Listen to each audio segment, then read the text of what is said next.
Good evening guys. Mag-harvest po ako ngayon sa tanim kong kangkong.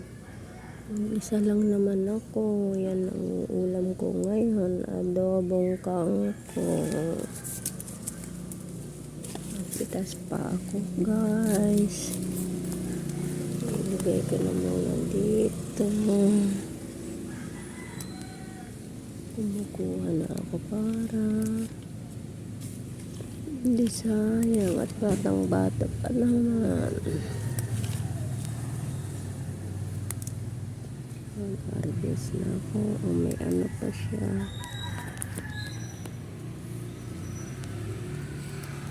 So, ulam ko ngayon. Papayat po. Kaya nga lang bago pa naman. Kaya malambot to. Inabad ko po yan bago ko tinanim. Ngayon, tumubo na. Ito. Kuha ko. Pwede kong adobohin. Nag-iisa naman ako. Keep viewing guys.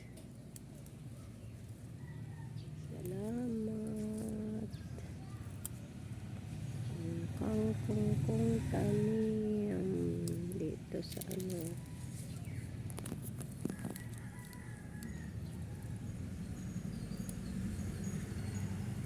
Yan po ulam ko ngayon. Adobohin ko ang kangkong.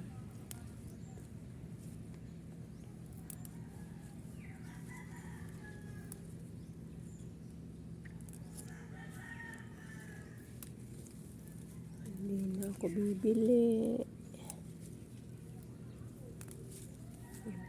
Nag-iisa lang naman ako. Tanim ko na lang ulamin ko.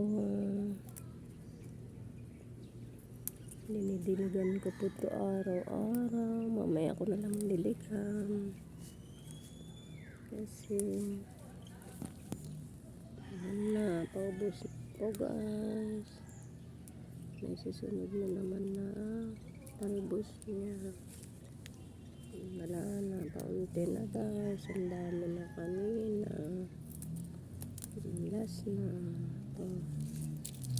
Ito na guys, kalbo na tong kangkong ko. Tutubo ulit to. Yan po, nakuha ko guys. Ito po ulamin ko mamaya.